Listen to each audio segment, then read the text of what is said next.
Previously, Yi Feng activated an altar under the Lake of Death. It emitted a bright light that engulfed the entirety of the altar. Once the light subsided, Yi Feng was dumbfounded by what he was holding. It was like a shard than a stone, yet it was exactly the philosopher's stone. Yi Feng was in disbelief, but to dispel his doubts, a system panel appeared and it listed the details about the small stone. Philosopher's Stone, Fragment, Epic Rank, Special Item Type, Drops upon Death. It has a level requirement of 0 and was used for alchemical conversion and elemental refinement. Based on these details, the one that Yi Feng was currently holding was a fragment of the real thing. Though it was only a fragment, it still retained its alchemical conversion and elemental refinement skills, which Yi Feng sighed in relief. Suddenly, while he was inspecting the stone, the two statues from before became sentient as they both attacked Yi Feng. The two were level 100 guardian statues which were leagues and leagues above his current level. Fighting these things was practically suicide at the moment. This only meant that the system was designed so that once the Philosopher's Stone was extracted, the two guardians will kill the player and the stone will drop from their inventory. What a cruel system. It sounds like the system doesn't have any plans of giving away such precious items. But hope was not lost. Yi Feng spotted a skeleton holding a rolled parchment. This parchment was none other than a transportation scroll. This was his only chance to leave the place unharmed and with the Philosopher's Stone. Yi Feng then unleashed his skill, Gravity Liberation, and dashed toward the scroll while dodging the Guardian's assault. He grabbed the scroll and quickly activated it, setting the destination be the Redleaf Town. But the system seems like pulling a prank on Yi Feng, as the transportation wasn't instantaneous and has to be channeled. This brief moment of channeling gave the Guardians a chance to chase after Yi Feng, and one of them launched a fire blast toward him. Channeling a skill has to be done while the user was not moving. Once the user moved, the channeling will be cancelled and the skill will be put on cooldown. Now, Yi Feng has to face the attack head-on and hope that he can survive the skill of a level 100 monster. But before the skill could even touch Yi Feng, the transportation progress has completed and Yi Feng was teleported out of the Sun Temple. Meanwhile, outside the Sun Temple, under the Lake of Death, the fishmen felt the disappearance of the Philosopher's Stone. This made them enraged as they howl in their language. The precious treasure of the Sun Temple has been stolen. Exact revenge on mankind. The chaos in the Lake of Death triggered a system event throughout Redleaf Town. Every one of the players received the following notification. A player has triggered a special storyline, Insurrection of the Fishmen. An expedition quest has been activated in Redleaf Town. Please head over to the Adventurers Guild to receive it. Completing the expedition quest will reward players with bountiful rewards and a guild reputation. Once the players of Redleaf Town read the contents of the event, everyone was both shocked and excited. The servers just went live a moment ago, yet their town already has activated a huge event. Even Zhao Yuero was confused about this situation. Everyone was focused on the fact that the expedition quest rewards them handsomely, and no one was paying attention to the fact that a player triggered it. Yuero was racking up her brain to think of possible figures that could trigger such a huge event, but Gentle Snow was sure that the culprit behind this was Yi Feng. They were familiar with the vicinity around Redleaf Town. They know for a fact that the Lake of Death, also known as Crimson Lake, was a level 10 map. A player under level 10 will not survive such a place. But once Snow checked her friends list, she noticed that Yi Feng's level this not gone down. The known reason why a player lost a level was because they died once. Since Yi Feng's level did not change, Snow believed that Yi Feng did not just enter that map, but was also able to escape that place alive. While the two beautiful women were gossiping amongst themselves, their target of discussion has already arrived in Redleaf Town. He followed the road leading to the auction house. He called out the panel to list the excess items that he got from the Deathly Forest up for sale. When he did so, the auction house exploded as everyone was shocked to see pieces of high-grade equipment suddenly appearing. While everyone was scrambling about, Yi Feng opened the panel to buy items. Now that he has the Philosopher's Stone, he can refine even the most common stones and magic essence into usable ores. With this, he can save up more silver and profit from it. When Yi Feng started buying stack after stack of stones and magic essence, the owners of those items were shocked to see their items were sold out. To think the stone that no one knew the use of was being purchased by someone. Everyone began to look around, looking for that player who they thought was a rich guy. A rich guy usually wants to show off their wealth, hence they stuck up like a sore thumb. Meanwhile, Yi Feng has already left the building. He has purchased enough stacks of stones and magic essence, and it was time to put the philosopher's stone to good use. Yi Feng then rented a forging room for an hour with 10 copper. The inside of the room was shabby and looked like it was about to fall apart. That was to be expected since this was the cheapest among the rental rooms. Yi Feng did not bother about the state of the room any longer and approached a table with a magic circle on it. He retrieved the philosopher's stone from his inventory and put a stone in the magic circle. Yi Feng then activated the elemental refinement. Elemental refinement allows one to extract the metal element from stones, thus turning cheap stones into various ores. Yi Feng then used the philosopher's stone to increase the probability of success by 20%. 20% was big, yet even with that, there was still a chance of failure. However, Yi Feng has stacks of stones to use. It was just a matter of time before he could get that stack of ores for himself. But then again, would everything be cost efficient? Yi Feng did not bother about the cost and was refining non-stop. However, after so many tries, not one succeeded. But Yi Feng saw something buried amongst the pile of waste.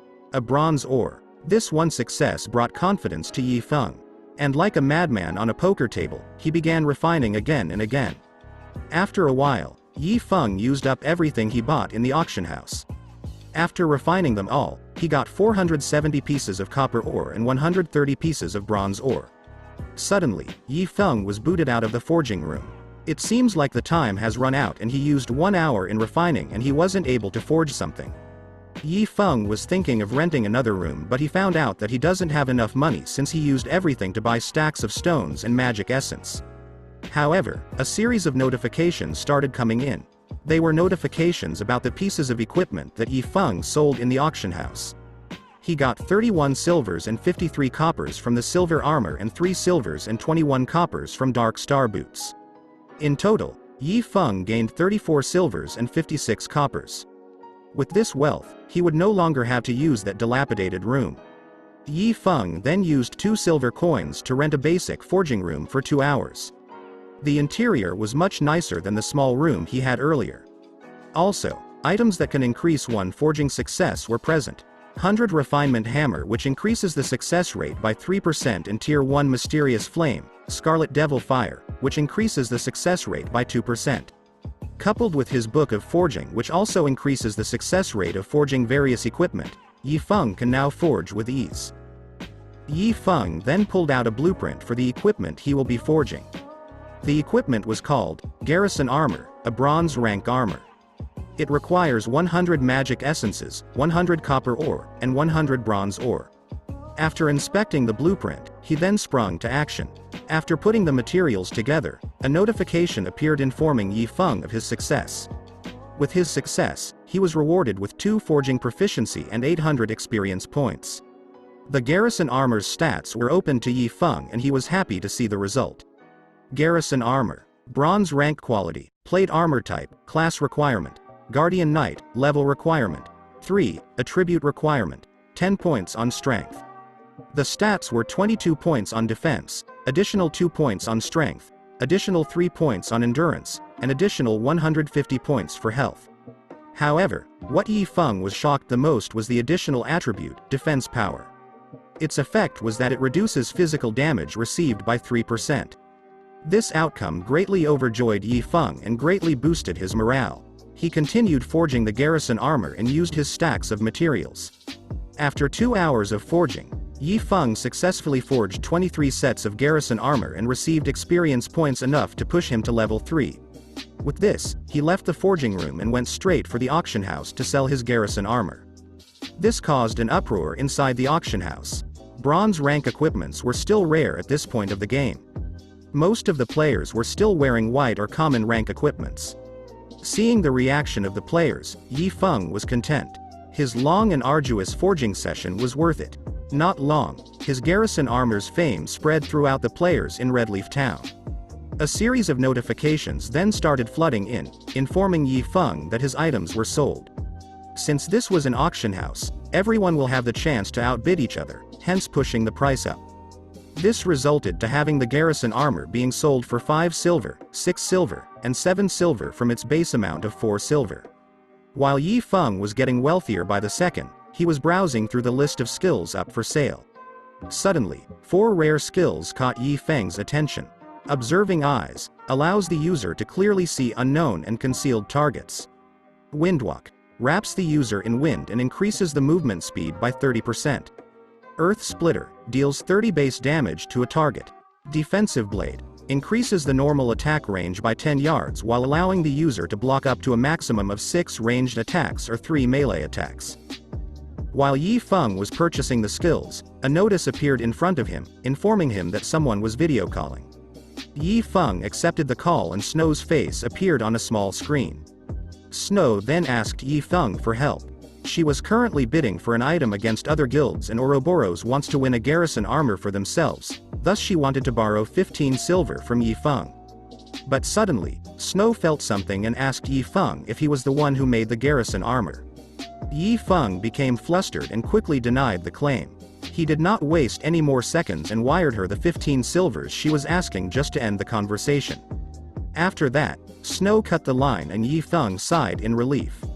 He almost got caught. After his trip to the auction house, Yi Feng rent an intermediate forging room this time.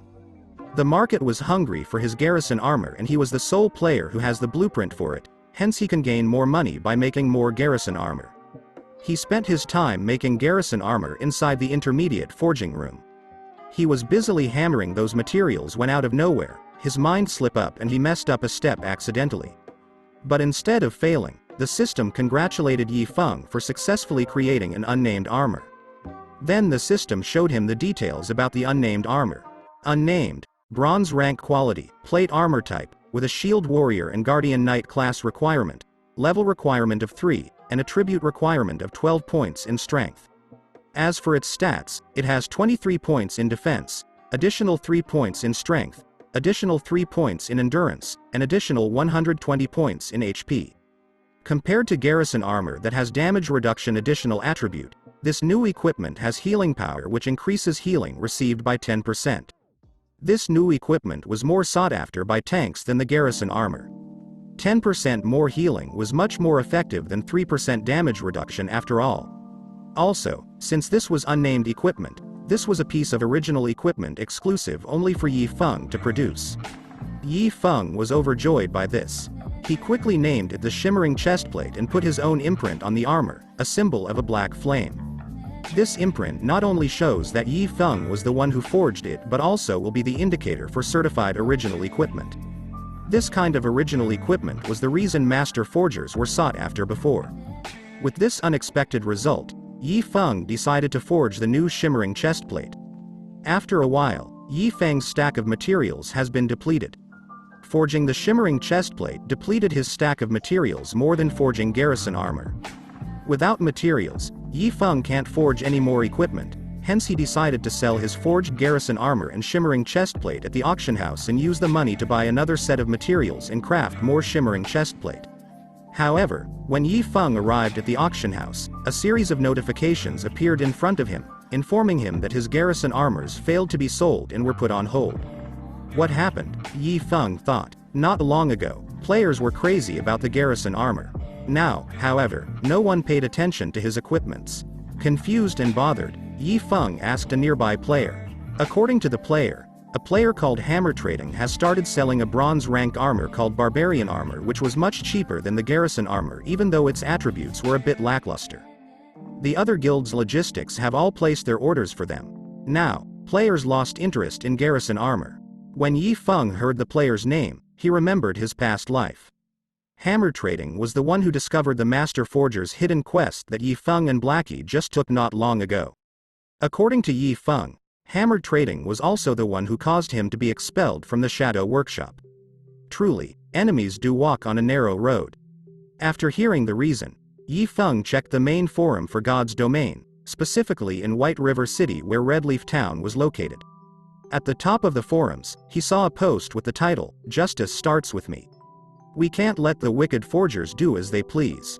It was posted by Hammer Trading and was already viewed 10.25 million times already. The content of the forum was all about degrading and defaming Yi Feng because of his 5 silver bronze rank armor. He called Yi Feng black-hearted for setting the base price at 5 silver and only sold a few sets for the players to fight. But Yi Feng found something odd about the claim. Hammer Trading stated that he only spent 2 silver in purchasing the materials for the barbarian armor. With a 50% success rate, he more or less spent 4 silver in total per armor. But Yi Feng knew that bronze rank equipment wasn't that cheap, hence he thought that he was losing more with this price than gain something.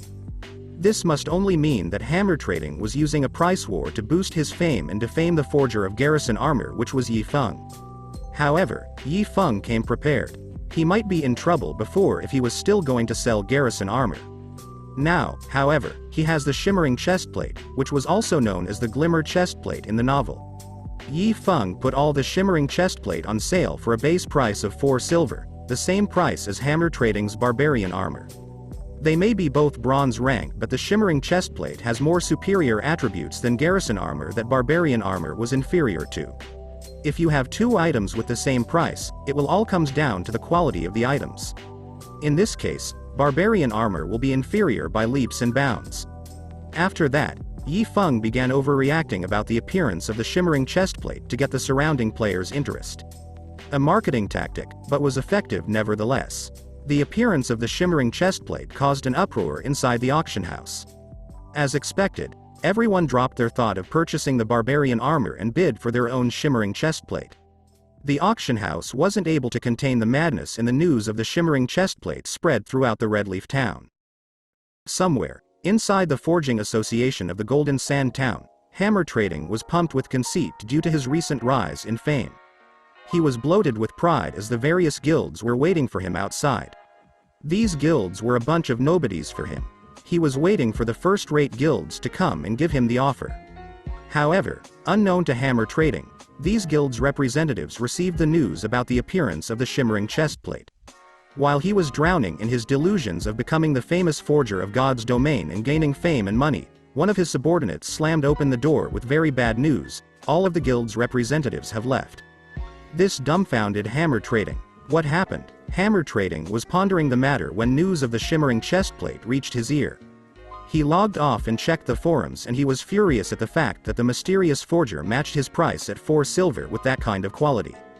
Hammer Trading checked the price of materials online, and he found out that bronze ore cost 50 credits while iron ore cost 100 credits.